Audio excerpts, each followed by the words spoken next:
ngenda bajjukiza ebigambo bino mu kubagumya nti generations okukyuka mu bwongo kitwala emyaka 40 gye tugendamu era enkyukakyuka yonna ey'omugundu etwala emyaka 40 egisooka ye gino Museveni byajja nabo bafudde baweddewo n'alimbalimba bajjajjaffe abazaala bakitaffe ogw'omulembe gwa kubiri omulembe ogwokusatu bataata baffe ebigendererwa byabwe byawukana ku byaffe. Museveni bwe yali ajja mu bukulembeze yeerimbika mu basiraamu bwe twawulira Kasimu ye yennyini yali Kasimu netuwulira Salimu Sale netuwulira n'abalala. Lwaki yeerimbika mu abo? Kubanga be bayina amaanyi be yali alina okwerimbikamu okufuna obuyambi. Bwajja n'akwana Abaganda n'atuuka mu bukulembeze. Bwe yatuuka mu bukulembeze abaamuleeta mu bukulembeze kati obwafuuka obufuzi yabatta nga bakayiira Lutakome.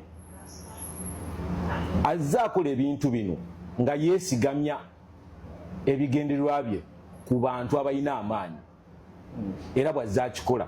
Essaawa ya leero akitegedde nti takyalina maanyi kati anoonya baani be yeesigamako. Mujjukire yaleeta tteekeya Abanyarwanda. Ezo si nsobi okuleeta ebigambo bino okubeera nga biri mu public Banyarwanda. Kati alabe ekiganye tukikubye aleeta Banyankole. Era tweet eno mutabani we gye yakoze yeesigamya ebigendererwa byabwe ku Banyankole. Nsaba Abanyankole muveeyo mwerwaneko kubanga kino kye baleeta bakyesigamya ku mmwe kuleeta bukyayi kye tutagenda kukkiriza. Guno omulembe mulalamu. Ekirala kyengendo bagamba kikino. Mukulu Juma yagambye nti tudifayinge tetugenda mu kalulu. Twagala okukola ebintu mu mateeka. Era buli kimu kye tukola kiri mu mateeka. Lwaki tugende mu kalulu ak'amateeka? Twagala kubeera legit mu ngeri gye tulwanamu. Era ne His Excellency Kyagulanyi Ssentamu omukulembeze wange omulungi akugamba nti tubeere legit, tubeere n'empisa, tugumiikirize. Bagenda tuyisa mu buli kimu. Obulumi bugenda kuba buyitirivu. Naye twagala kubeera legit mu international community.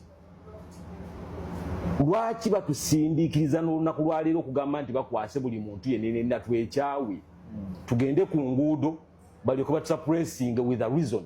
Tetwagala kubawa reason ensonga yonna lwaki balina otusuppressinga. Lwaki tusaba akalulu ate ne tukayita protest vote? Eno y'ensonga eryemu. Akalulu kali mu mateeka.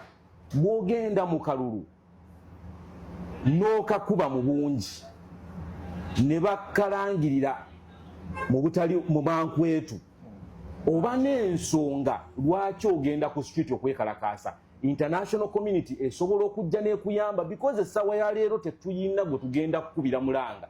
Katonda tali naffe. Katonda ali naffe naye bagamba lubaale embeera nga n'embiro kw'otadde. Katonda ali naawe singa oba olina ky'otaddewo. Kye tusaba kye kino tugende mu kalulu. Mu kalulu ako y'ensonga yokka oba y'emmanduso egenda tutwala ku makubo ne tumalako ebbanga gavumenti eno bagenda kudduka. Naye essaawa ya leero batusindiikiza tuleme kutuukayo eri mu pipeline. Era bino mbigamba biri mu pipeline nti baagala bawambe kubanga batidde akalulu. Baagala bawambe ekintu kino tuleme genda mu kalulu. Tetubakkiriza era tetuwa nsonga yonna lwaki tugenda mu kalulu. Tugende mu kalulu tukakube mu bungi olwo tulyoke tubanje kubanga awo nonna tugenda kuba recognized by international community. Naye kitali ekyo buli muzannyo gwonna gwe bazannya oba gwe tuzannye essaawa ya leero ne bwe twekyanga olwaleero tugenda kuba tubawa legit ekyokuddako oba tugenda kuba tuba solution. Ate buli muzannyo essaawa ya leero omuzannyo gwonna guli mu ngalo zaabwe. Basobola okukola buli kimu era bagenda kukola buli kimu. Tusuubire buli kimu. Naye okukaaba si ye solution. Kyenva nabagambye mu ntandikwa nti tweteekereteekere yessaawa y'okujjukira ebyagi, okutereka emmere, okutereka ssente mu bungi kubanga akaseera ke tugendamu mwabatagala kulaba muganye okulaba naye akaseera ketugenda buli omwaka alaba nti kaseera kakazigizigi lwaki tukkiriza embeera eno okubaawo ate nti tukaba bukaabi bannaye gavumenti ng'ate yennyini yetubonyaabonya kyekyo kyokka tweyanziza omukulu ono alinako information na kyembadde njagala okusaba mukulu Kayiira leka kutiisatiisa abantu kiwulira batereke emmere batereke ssente bakole kiki kye mugenda okukola tewali Kayiira sebo tata Kibirigi tewali kye musobola kukola gavumenti ya Yoweri Kaguta Museveni kubanga obawa ntandaki izo manyize nsinziira kubiriwo omwami Kayiira mpulidde ayogera tugenda mu kalulu ak'amateeka mateeka kigoyogerako gavumenti ya Museveni yali egoberedde k'amateeka weewawako lindako njagala debate ebeere bulungi tambule bulungi njagala tambule bulungi kiwulira gavumenti ya mwami Yoweri Museveni mudiiringa na dictator okujjako mpozzi ng'ekigambo dictator mwogera kirala nga nakyo kitegeeza kirala gavumenti ya mwami Yoweri Museveni tegobererangako mateeka weewaawo otegera bulungi yesebo terigoberera mateeka g'ova ku gavumenti wuliriza taata ebitongole by'okwerinda SFC neeyimuka ku makya negera neerumba poliisi nebakuba kibooko okwagala okubatta ebyo byonna ebitongole byaki mu gavumenti y'emu that's not a democratic government eyo military government mwe gye mulimu when you are dealing with a military government va mu by'okugira abantu ngwe simanyi tugende tumubonje tukuba akalulu tutereke ssente tererere mukole ki what are you going to do mukulu Juma Simba wakati mbuziza ekibuzo kirungi by defiance.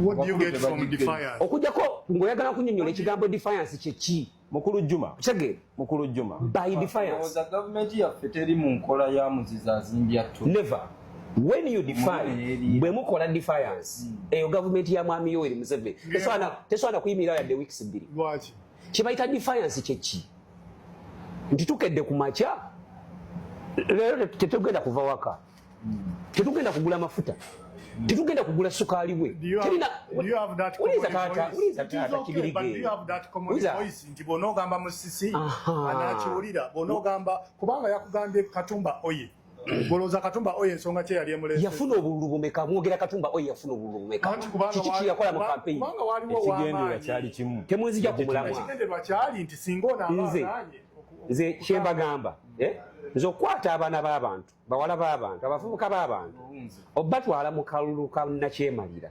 abatti abasibe abakuba emiggo babajjewo abamu n'ebyomunda nze adifayinze nentuula wansi nenga asijja kwetaba mu bintu ekisooka kimuluma tasobola kutereera mu gavumenti n'atuulamu nga tudifayinze ate ngo mazo muyita dictator ati nkubuulira kati uliza taata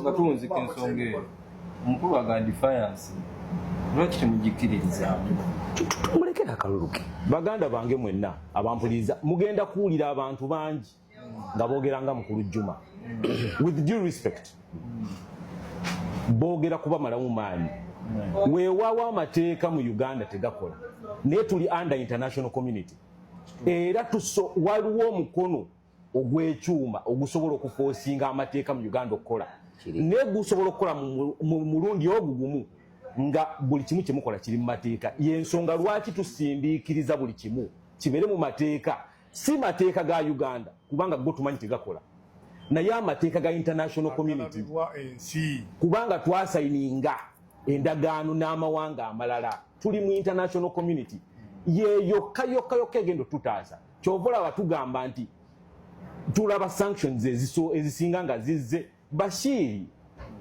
amateeka gewe gali tegamukwatako naye international community ne ICC ye yamukwatako Museveni amateeka g'ewaka tegamukola kubanga yagafuga yagakola yegakola naye international community tuli under international community buli kimu kye tugenda okukola